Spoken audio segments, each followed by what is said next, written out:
Arestado ng Talisay City PNP ang top 5 most wanted person regional level na suspect na may kasong qualified rape of a minor, 5 counts, sa sitio Calatuchi, Ibacan, Barangay Cansohong, Talisay City, Cebu, noong ika-10 ng Disyembre ng taong kasalukuyan.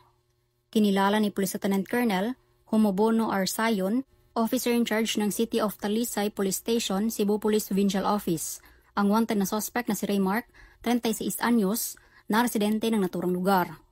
Ang suspect ay naaresto sa bisa ng warrant of arrest para sa kasong qualified rape of a minor sa ilalim ng paragraph 1D ng Article 266A ng Revised Penal Code, 5 counts, na walang rekomendadong piyansa. Kasulukuyang nasa kustodiya ng City of Talisay Police Station ang suspect para sa dokumentasyon at tamang disposisyon.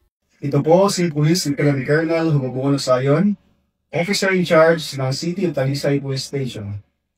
Paalala po sa lahat na maging mapagbantiyag at maagap sa pag-iingat laban sa anumang uri ng pang-aabuso, lalo na sa karasang sexual.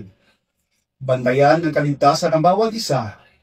Kung may bamansing kahina-hinalang kilos o pangyayari, magbigay alam agad sa kapulisan.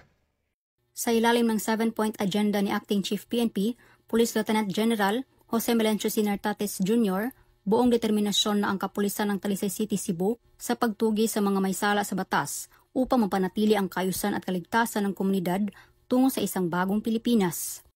Mula dito sa Central Visayas, ako ay inyong Police News Network Correspondent, Patrolwoman Flora May Azares, alagad ng batas, tagataguyod ng Balitang Pulis.